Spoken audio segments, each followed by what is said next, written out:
We went to the home of Iraq veteran Jesse Macbeth and his wife Lynn and their newborn baby boy. Jesse served as an Army Ranger in Iraq for 16 months before being wounded and ultimately discharged from the military. He is now a member of Iraq Veterans Against the War. I thought I was going to be hood. I thought I was going to be, the best, and I'm going to go and protect my country. I'm going to go make sure people at home don't suffer, even though I hate some people back at home. But I still want to do my job for everybody else, for all the innocent people. And I have so much pride for my country, so much pride for my home, my government, and then I got shipped off to Osan, in Korea for like 1 week, to go pick up some more people. And after that, we went all the way over to Baghdad, We dropped off in Kuwait first, and then we got a caravan down to Baghdad. But once I was in Baghdad, once I got there, my whole aspect of the country changed, And we were in Kuwait, we got debriefed about our mission. Like the Rangers, we had debriefed about, that our job over there is to strike fear in the hearts of the Iraqis. That's what they told us. They say, you can do whatever it takes. We're not going to hold anything against you. You're not going to get charged for anything. Do whatever it takes in the field to make them fear you. And they told us to be brutal, to not feel, they said we're not there for them. We got our own purpose, and we're not there for them. The Geneva Convention, that doesn't mean crap. The Geneva Convention is just something for political, crap, So once I heard that, I'm like, what happened to the Army values, the stuff you pumped us up for? What happened to just going over to liberate the people?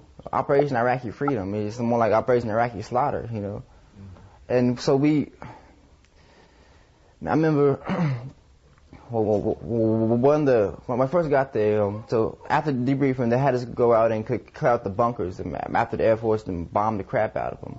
So we had to go in there and make sure everything in there was dead still. So whether it was women, children, whatever, if they weren't dead, we had to finish them off and drag the bodies out. These like little underground bomb shelters or houses that had little basements in it, and most of them were just families, hiding down there. But we were told that there were insurgents hiding down there, or there was Saddam's forces hiding down there, So we, after we went down there, and a lot of them were dead, and a lot of them weren't dead, just wounded. And I remember walking in there and smelling, smell of burnt flesh, and hearing people, cry, and hearing people, just begging us to help them, because they thought we were there for them, and just seeing just people lying around and rotting, and this is somebody that were wounded very bad. We had to kill them, and after experiencing that first part, it changed me, After having to witness that and do harm, in other people's life, I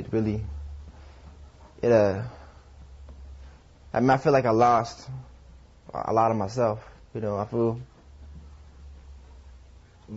and we'll go in, and there'll probably be like an average, sometimes more, sometimes less, 5 or 6 people, that lived, and they lived, or that they were wounded, or that they were hurt just a little bit, or because they were real deep down in there, or they avoid the main blast, or they hid behind something, and no matter if they survived that or not, we had to kill them inside, where the rest of the media and that crap, but they couldn't see, and then bring them out, And a lot of times, like the intelligence on it, a lot of times I don't even think, that I think they knew there were no insurgents in there.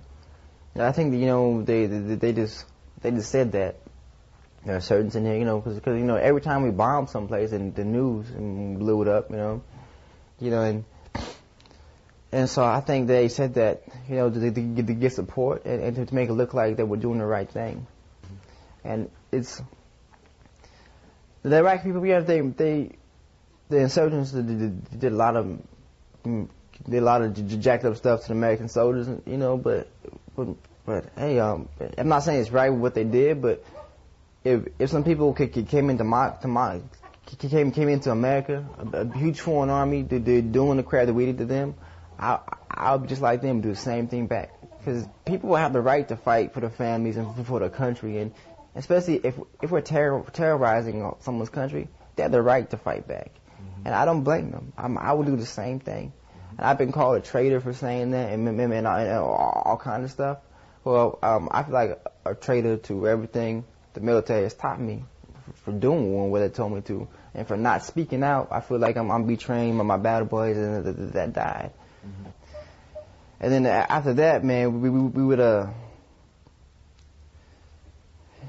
do the night raids in houses, and we would pull people out, and we have them all like on the knees and zip tied, and we would ask the guy questions, the whole family, the man of the house questions, and if he didn't answer the way we would like to, you know, we'll shoot his youngest kid in the head.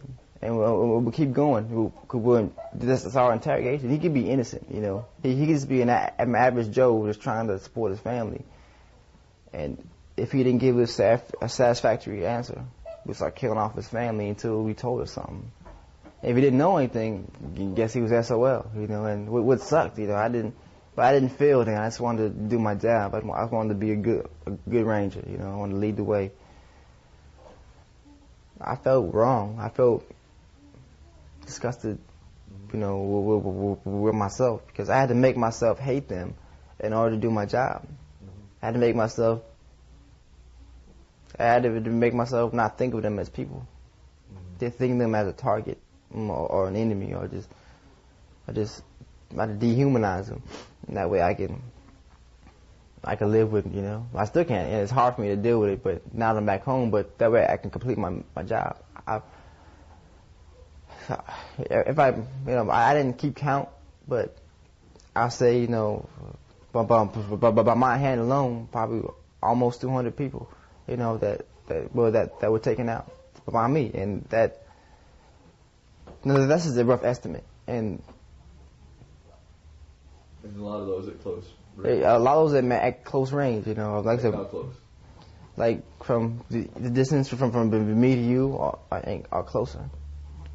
Like when we're doing the raids of the houses, you know, it'd be closer. It'd be, you know, they would actually feel, you know, the hot muzzle, you know, of my rifle on the forehead. And I wouldn't shoot them that close, you know, but I would step back and then do it. But like, we do stuff to scare them first, you know. Like we'd beat them up or kick them or hit the wife, or like a couple of guys will fondle on the wives, you know, just to piss them off, to try to get them to say something. And when they didn't do it, you know, we killed them. We'd do that to like maybe several houses, multiple houses, slaughtering, you know, 30, 40 people a night sometimes. They're doing the houses, women and children. You know, I didn't sign up to kill women and children, you know. I was trained, you know, in all the ranger school and, you know, 18 months of that crap, you know. I didn't want to kill one. I wanted to challenge, you know. I wanted to fight other elite soldiers, go out and be, you know. But I had to go fight kids and women and innocent people that don't know how to fight, you know. You know, it was. I really got disappointed in my country. I got disappointed in my government. But I didn't say anything because I would have been locked up and got court-martialed if I spoke out when I was active duty. Other things they told us to do, man. We were ordered to go into a mosque. This really hurts me a lot, man. My nightmares come from this most time. We were ordered to go into a mosque, man. And these people, they're doing some kind of late night prayer. They say usually don't do a late night prayer, but they're doing tonight's one of their holy days or something. And we infiltrated the mosque ahead of time. And we all posted up there. And we're waiting for them to come in, and it's like maybe a couple hundred people that are just praying, for all ages, you know, women and men. You know, well, while in the prayer, we started slaughtering them, started shooting them, started taking them out. And then after that, I remember we did their bodies, you know, we would burn their bodies just like they did to us, and we would hang their bodies from the rafters in the mosque. And we would write stuff on the wall, you know, and tell them, you know, you're not safe, and you know you gotta, you know, leave here, you know, Allah can kiss my ass, you know, and it's America and Hua on the wall so they know. And then we'll leave some bodies in the streets of people, and